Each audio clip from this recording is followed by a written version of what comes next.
the generation, the creation, and the protection of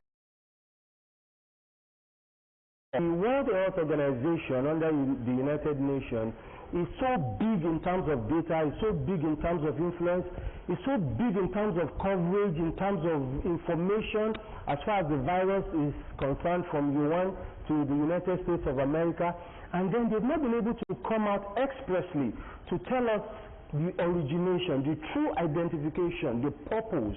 Was it weaponized? Was it just a lab leak? Talking about the way you can contact it, how efficient are the nose masks and everything. Everything is just shrouded in a lot of mysterium, a lot of mystery. And then the new world captain in the person of Donald Trump is saying, look here, we can't continue to fund this. We can't continue to dole out hundreds of billions of dollars into something and then we can't get results. And so initially at some point I thought it was going to be a threat, but if you also notice, he hardly threatens without backing it up. And so when he pulled up a shocker on the World Health Organization or on the United Nations as the family body, I think it is a sit-up call for everyone on the global stage. Well, some 6 years after the U.S. greeted W.H.O, and based on what you just said now, would you say that was a good enough reason to withdraw when you think about the implications on not just the rest of the global community, but of course American citizens too? If I want to talk emotionally, yes, I can throw that part. But if I want to talk as an iconoclast, as someone that thinks outside the box, as someone that is result-oriented, what is going to happen now is a type of a new world order that will be predominantly dominated by countries like the United States, solely United States. There will be other body countries like the Saudis. Saudi Arabia is coming in big time. U.A.E. is coming in big time. But what I'm saying is, U.S. is saying, look, you are called World Health Organization, and I'm the one funding you 90%. Why not let me be in charge, and I take all the glory and I take all the effort? Then there's nobody that will hide information from me, and there's nobody that will be defrauding me. If you check what is happening in Minnesota, if I may just digress a little bit, you see that with the emergence of Trump, they are beginning to go into the nooks and crannies of Minnesota, and they begin to catch everyone involved in a fraud. You can't do that with World Health Organization because of the kind of council seats, the kind of operation, the modus operandi. But in a situation where you say, look, I want more accountability. That's what this is all about. And over the years, since 2019, 2020, the World Health Organization have not been accountable. They've not been responsible. They didn't see it coming. They didn't see the possibility of their greatest financier saying, I'm no longer doing.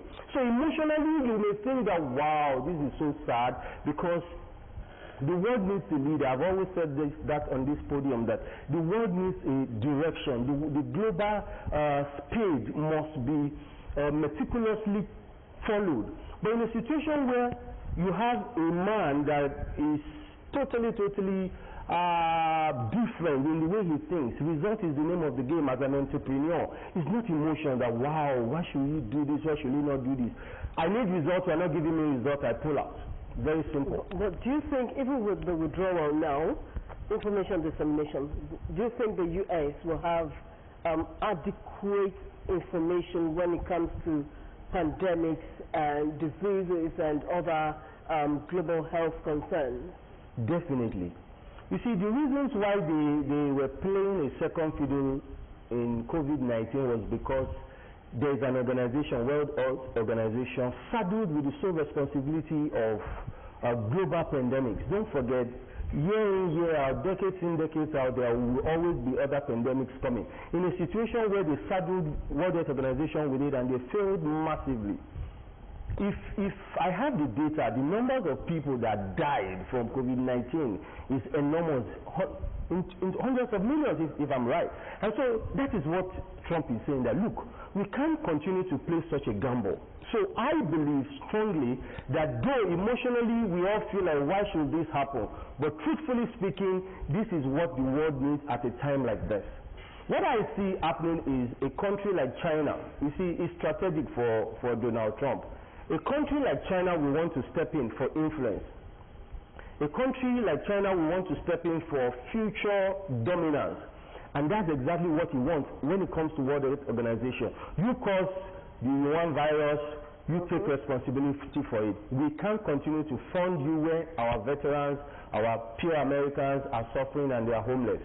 China, they're responsible. I think that's what that is all about. Now, in other words, in support of U.S. withdrawing from W.H.O. 100%. Now, let's talk about the impact of this on Nigeria, the implications, not just Nigeria, but other African countries. Okay, so very, very intelligent question and very, very pertinent question. You see, like you might have seen, we don't need help, we don't need aid, we don't need money coming from any country in the world.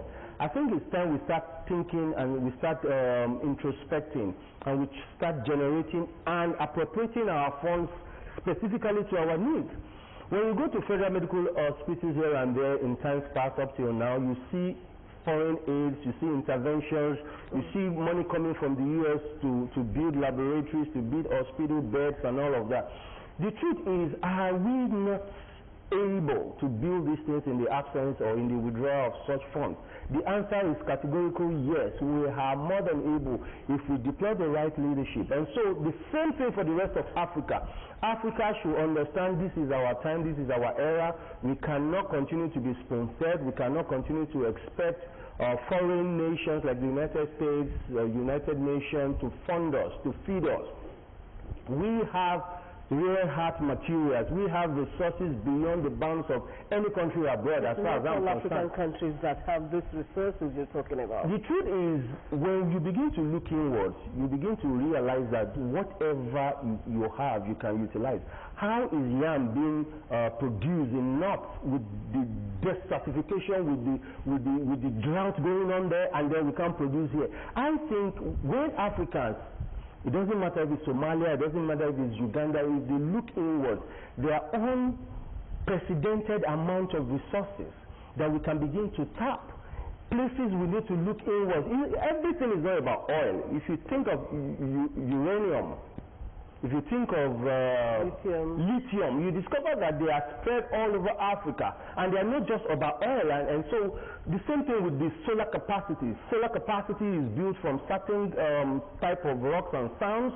They are spread all around Africa. And so I think that if Africa begins to understand that we will not continue to have free lunch, we will begin to introspect, and greatness will come out of Africa.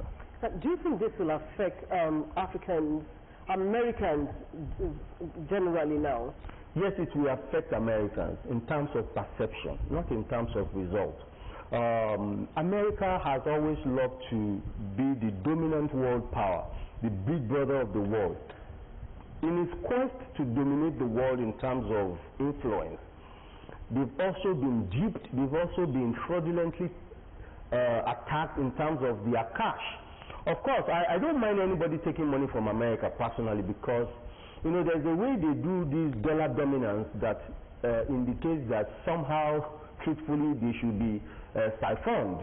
However, I think Americans will begin to enjoy the dividends of their pulling out in terms of accountability, in terms of knowing what else they could do with their money. If you go to New York City, for example, if you go to some inner part of Illinois, Chicago, you see the level of homelessness in America, and you begin to wonder, is this the America that we hear about? The amount of abject poverty in this nation called America. And you begin to wonder, is truly this America? You see veterans, people who defended America, people who bled and cried for America, living without houses, without clothing, and you begin to wonder what's really going on. And I think this is the perception. This is the angle point at which Donald Trump has said, look, let us begin to bring to be front burner our own interests. America first. Don't forget the campaign mantra, make America great again, MAGA. So it's not about the words right now. It's all about let America take its position, because you cannot pour from an empty cup. But definitely, I believe America, United States of America, will still need other countries, you know, other agencies, if not the WHO now, you know, in a time like this, when it comes to health issues. You can't have it all. Okay, so what is happening? Before we talk on that, we'll take a short break, and when the program will return immediately after. So with the People's Daily.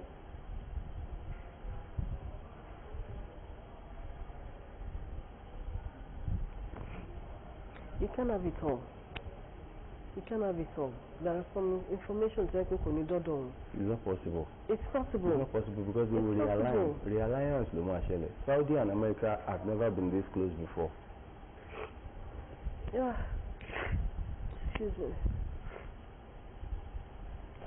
They should allow me like basically. Then what 2 for let's go get me now today. Allow me like on basically 247.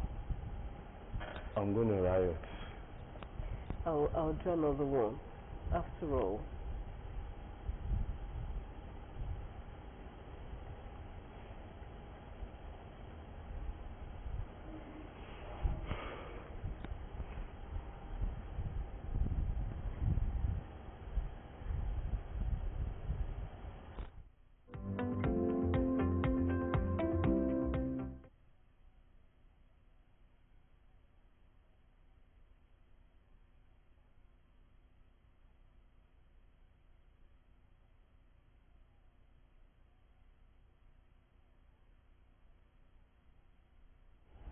The program is still International Desk, and I still have Akin Soye, our Public Affairs Analyst here.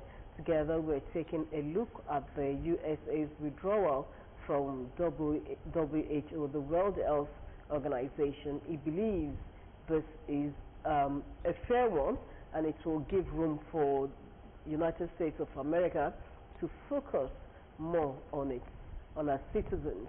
Now, before the break, you talked about alliance, realliance, and all that. Let's hear from you. Okay, so what is going to happen is a new world order. It was created maybe 75, 78 years ago. And what is happening right now is new alliance. For example, the kind of cooperation that the United States of America is enjoying from Saudi Arabia is unprecedented. You see Donald Trump walking into Riyadh and coming out with $1 trillion US. That is unprecedented. That has never happened before. You see the U.A.E. telling Donald Trump, please don't strike Iran because you will destabilize our region, and then Donald Trump backed down. You see, and now you see Donald Trump going to United Kingdom, their strongest ally, and calling their bluff and correcting their prime minister and ignoring their prime minister. That's telling you that there's a shift going on. There's a kind of earthquake in the political balance going on, and there will be new alliance.